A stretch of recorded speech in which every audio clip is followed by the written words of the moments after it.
Les amis, je vous retrouve avec ce magnifique soleil, chose qui est très rare à Lille, dans cette nouvelle vidéo au sujet de l'alopécie, de la chute de cheveux. Je suis navrée d'avoir mis autant de temps à vous la filmer, je n'ai simplement pas eu le temps ces dernières semaines de me poser et de tourner cette vidéo.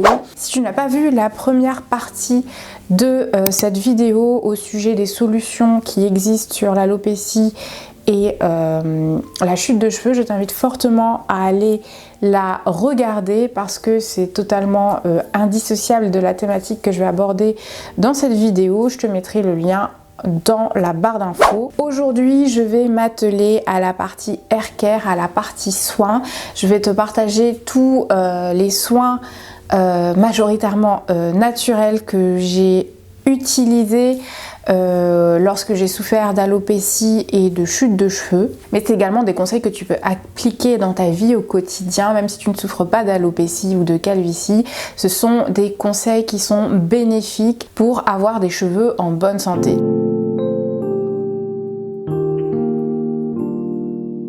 Le premier conseil que j'ai envie de te partager, qui peut paraître assez obvious quand on souffre de chute de cheveux ou d'alopécie, c'est de couper tes cheveux très courts. Alors je sais qu'il y a deux écoles, il y en a qui préfèrent les garder longs et il y en a d'autres qui préfèrent les couper très courts. Personnellement, je suis de cet avis-là. Pourquoi? Parce que je trouve qu'on note plus facilement une chute de cheveux sur des cheveux longs. Donc ça, c'est une première chose. Et une deuxième chose, c'est qu'en termes de soins, qu'en termes de hair care, c'est beaucoup plus facile de prendre soin de cheveux courts que de cheveux longs, notamment pour le démêlage. Plus tes cheveux sont longs, plus ce sera compliqué de les démêler et du coup, tu risques d'en perdre davantage que s'ils sont courts. Tout simplement pour limiter la chute de tes cheveux, je te conseille de les couper au plus court. Moi, c'est ce que j'ai fait. Je m'étais fait un carré très court au niveau de la mâchoire quand j'ai souffert d'alopécie et ça m'a facilité la vie, notamment lors du démêlage. Comme je l'ai dit, je perdais beaucoup moins de cheveux parce que j'avais beaucoup moins de nœuds à démêler. Deuxième conseil, et sûrement l'un des plus importants dans cette vidéo, c'est de foutre la paix à vos cheveux, s'il vous plaît. Si jamais vous souffrez de chute de cheveux, d'alopécie, il faut arrêter, mais il faut vraiment arrêter, bannir tout ce qui est traitement thermique, tout ce qui a recours à la chaleur, les plaques, les lisseurs, les brushings, il faut arrêter, c'est vraiment l'une des dernières choses à faire. Et tout ce qui est traitement chimique, donc les colorations chimiques que vous faites chez vous ou chez le coiffeur, c'est à bannir. Et vraiment, hein, je sais que ça peut paraître totalement obvious de dire ça, mais j'ai constaté que ce soit dans mon entourage ou par observation ou même sur internet, des influenceuses qui se plaignent de perdre leurs cheveux, mais à côté de ça, elles se lissent les cheveux quasiment toutes les semaines et vont toujours chez le coiffeur se colorer les cheveux avec des colorations chimiques. C'est vraiment l'une des pires choses à faire quand vous souffrez de chute de cheveux. Votre cuir chevelu est sensibilisé. Si vous venez tirer vos cheveux pour les lisser ou pour faire un brushing, ça va aggraver la chute de cheveux. C'est pourtant on ne peut plus évident. Pareil pour les colorations chimiques, c'est bourré de produits chimiques qui vont venir sensibiliser, fragiliser votre cuir chevelu et favoriser la chute de cheveux, surtout si vous l'appliquez directement sur le scalp. C'est la pire chose à faire et moi, quand je vois ça, vraiment, ça me fait saigner du nez. Autre conseil aussi que je peux vous donner, c'est d'utiliser une brosse ou un peigne en matière naturelle, comme le bois. Moi, par exemple, j'utilise un peigne en bambou. C'est beaucoup plus doux avec la fibre capillaire et vous perdez beaucoup moins de cheveux au démêlage.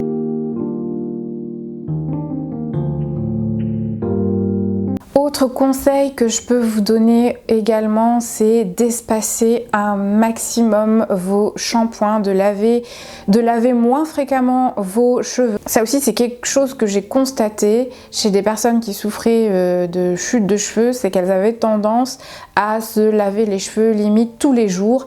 Et ce qu'il faut savoir, c'est que les lavages, surtout quand ils sont répétés, favorisent la chute des cheveux. Vous avez sûrement dû le constater. Je vous conseille de laver vos cheveux 1 à 2 fois par semaine grand max, et surtout d'éviter les shampoings qui contiennent des sulfates. C'est un ingrédient à bannir.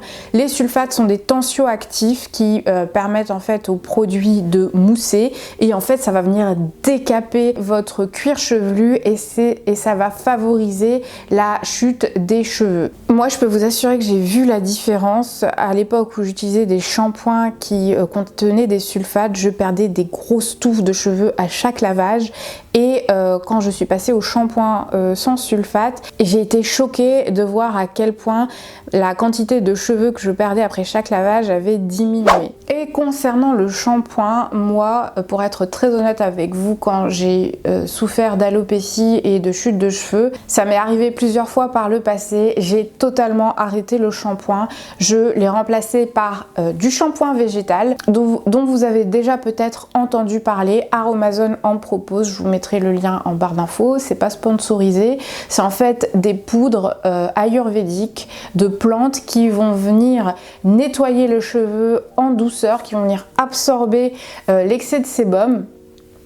Et je peux vous assurer que ça a été un game changer dans ma hair care routine, parce que de 1, ça nettoie le cheveu excessivement bien, sans dessécher, sans décaper, et il n'y avait aucune comparaison avec les cheveux que je perdais après un shampoing classique. Je perdais quasiment pas de cheveux après m'être lavé les cheveux avec un shampoing végétal. Si toutefois ça vous rebute et que vous avez envie d'avoir ce côté moussant pour vous dire que vos cheveux sont bien nettoyés, vous pouvez également tester le savon d'Alep. Vous pouvez en trouver soit sous forme de pain solide, ou alors ça existe également sous forme liquide.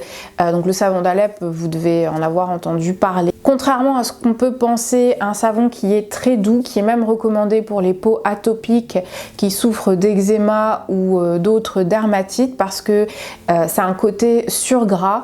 Ça nettoie très très bien le cuir chevelu sans l'assécher, et pareil en fait, j'ai noté que je perdais beaucoup moins de cheveux après un lavage au savon d'Alep. En plus c'est ultra économique parce que c'est un produit à tout faire. Vous pouvez l'utiliser pour vos cheveux, pour vous laver le corps, pour vous laver le visage, pour vous démaquiller. Le savon, pour moi le savon d'Alep, c'est vraiment un indispensable à avoir dans sa salle de bain. Autre produit que vous pouvez utiliser pour vous laver les cheveux, c'est une astuce que je tiens de ma mère, c'est utiliser du gel d'aloe vera pour vous nettoyer le cheveu. Je sais que ça peut paraître assez surprenant, mais ma maman m'expliquait que quand elle était jeune, ils n'avaient pas accès au shampoing, et ils utilisaient des feuilles d'aloe vera qu'ils venaient couper en deux. Ils récupéraient le gel et elle se lavait les cheveux, elle et sa famille, avec le gel d'aloe vera, et ça nettoie très bien le cuir chevelu, parce que j'ai testé moi-même, et en plus ça le rend tout doux, ça facilite le démêlage, et ça hydrate en profondeur les cuirs chevelus, et en plus ça a des propriétés anti-chute, et en plus c'est ultra économique et écologique parce que c'est un produit naturel. Vous pouvez soit trouver des feuilles d'aloe vera si vous êtes courageux, vous pouvez en trouver facilement au rayon bio en grande surface ou en magasin bio. Vous achetez des feuilles brutes, vous les coupez en deux, vous récupérez le gel et vous faites votre shampoing avec. Ou alors si vous avez la flemme, vous pouvez acheter du gel d'aloe vera. Je vous recommande celui d'Aromazone qui est natif, c'est-à-dire qui n'a pas été chauffé avant emballage. Donc ça permet de préserver tous les principes actifs et toutes les vertus du gel d'aloe vera. Et il a une consistance un peu moins visqueuse que le gel d'aloe vera naturel, donc c'est peut-être plus agréable à l'utilisation. Et ce que j'aime bien avec le gel d'aloe vera, tout comme le savon d'Alep, c'est que c'est un produit à tout faire. Vous pouvez l'utiliser en shampoing pour laver les cheveux, mais vous pouvez également l'utiliser en masque. Vous le laissez poser sur votre cuir chevelu, ça a des propriétés anti-chute comme je l'ai dit, et ça permet également de définir les boucles, de leur apporter un certain rebondi. Moi c'est ce que j'utilise comme soin de coiffage après mon shampoing et ça donne vraiment des cheveux tout doux et tout brillants.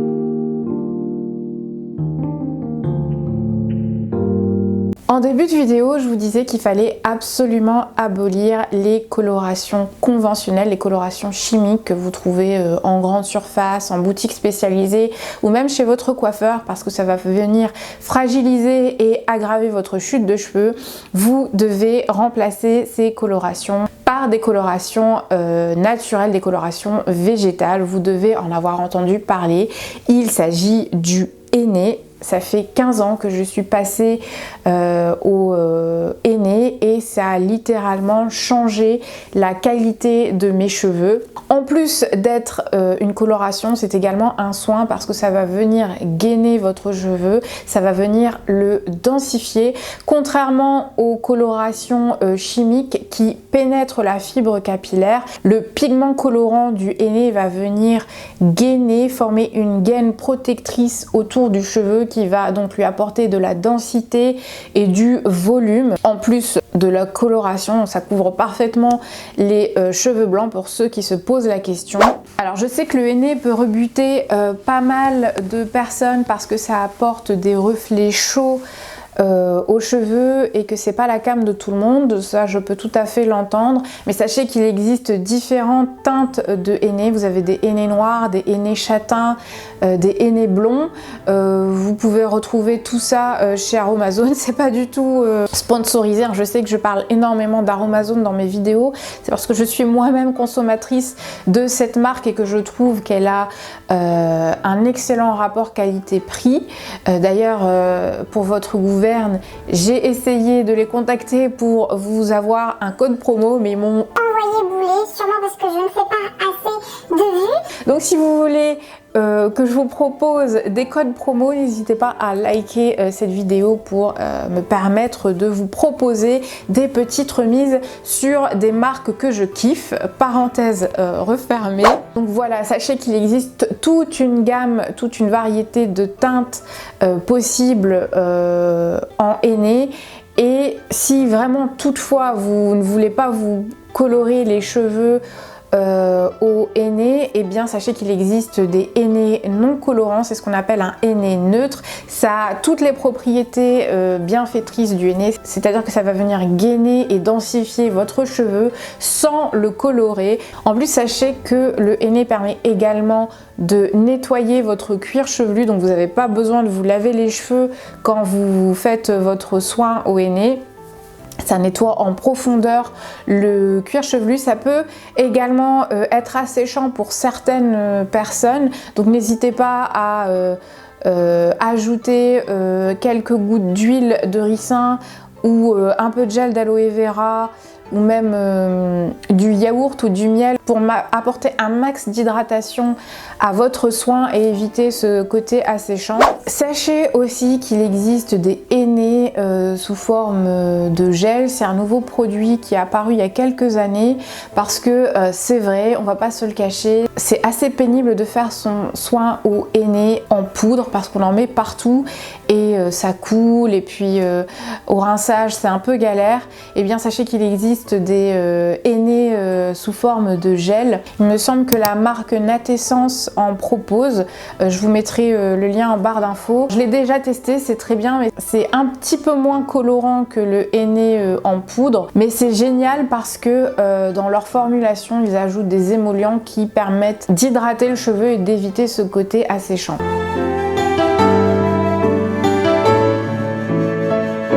Alors autre actif qui a été mais littéralement un game changer et qui m'a permis de lutter contre la chute de cheveux et même de favoriser la pousse de façon exponentielle, j'ai envie de dire, c'est l'ail et l'oignon. Alors ce sont des ingrédients dont vous avez peut-être entendu parler et qui vous rebutent peut-être de par leur odeur. Si vraiment je ne devais garder que quelques actifs dans ma haircare routine spéciale chute de cheveux, ce serait l'ail et l'oignon parce que c'est rudement efficace. Alors oui, je ne vais pas vous le cacher, ça sent, il y a une odeur qui est même persistante après les lavages, mais personnellement, moi, je m'en foutais quand j'ai souffert d'alopécie. Mon seul objectif, c'était que mes cheveux repoussent et j'étais prête à tout. Et j'ai fait énormément de masques avec de l'ail et de l'oignon. Alors ce que vous pouvez faire, c'est venir directement frotter une gousse d'ail sur les zones qui sont dégarnies. Moi c'était ce que je faisais, j'avais un gros trou là au sommet du crâne et je venais frotter une gousse d'ail. Ce que vous pouvez faire aussi, ce sont des macérats d'huile de ricin avec de l'ail.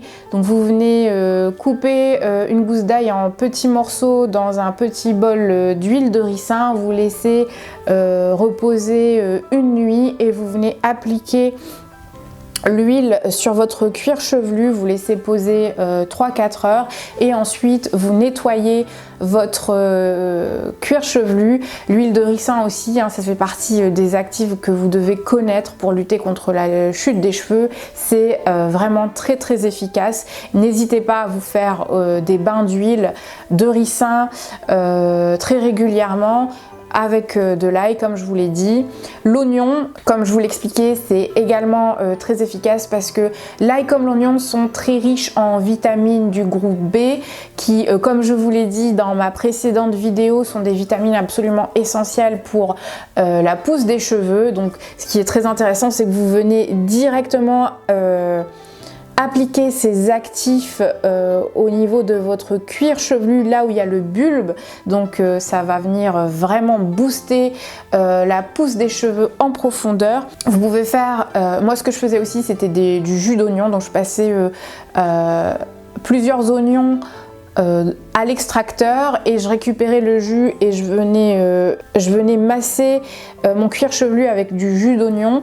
Et vraiment aussi ça a été un excellent booster de pousse.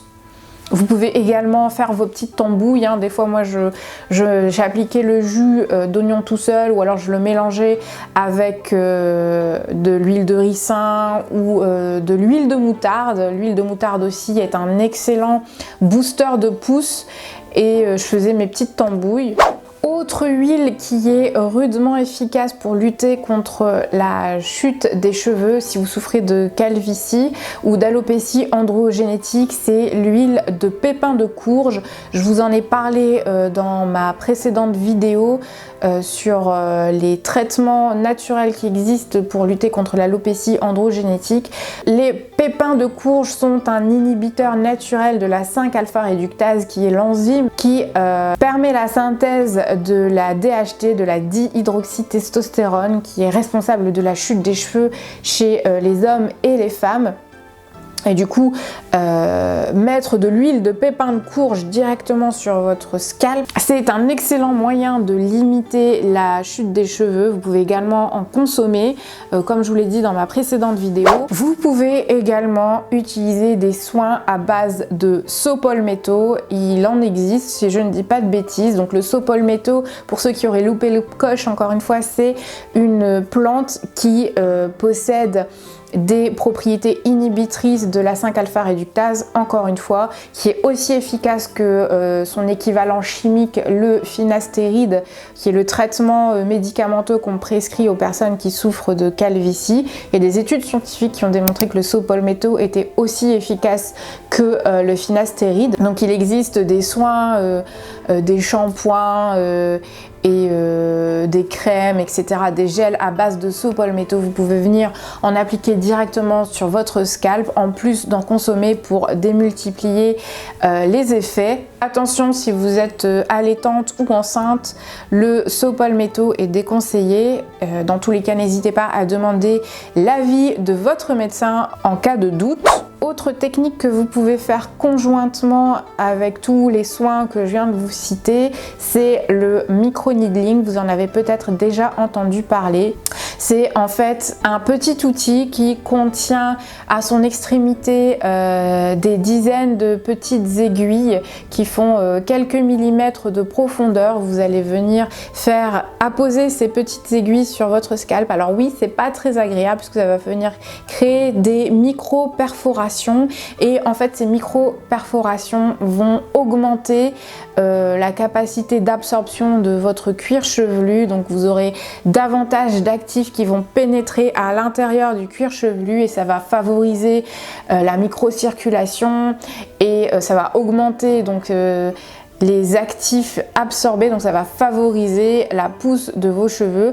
J'ai vu des avant-après de personnes qui utilisaient du micro-needling en plus de leur hair care routine avec tous les principes actifs que je vous ai cités et c'est vraiment impressionnant parce que ça décuple les effets et vous avez des effets beaucoup plus rapidement en fait. Vous pouvez trouver des outils de micro-needling très facilement sur Amazon, ça coûte pas très cher, je vous mettrai des liens en barre d'infos si ça vous intéresse. Et enfin, dernier conseil que je peux vous donner dans cette vidéo, c'est d'utiliser des poudres ayurvédiques dans votre hair care routine en masque, en macérat huileux. Je vous en ai parlé en début de vidéo un petit peu. Les poudres ayurvédiques, ce sont des poudres qui ont des vertus fortifiantes, stimulantes, qui vont venir gainer votre cheveu et densifier votre cheveu, un peu comme le henné, sauf que bien évidemment ce ne sont pas des poudres colorantes, ce sont vraiment des poudres soins. Il y a tout un large choix chez Aromazone à des prix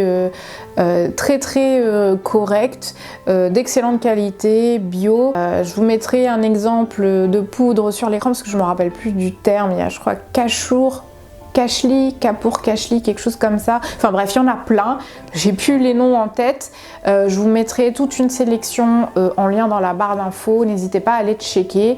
N'hésitez pas à incorporer ces poudres là dans votre routine. Moi je faisais mes petits mélanges. Je mettais les poudres ayurvédiques, de l'huile de ricin, de l'huile de moutarde, avec du gel d'aloe vera. Je faisais ma petite tambouille, mon petit masque et je laissais poser plusieurs heures avant de nettoyer.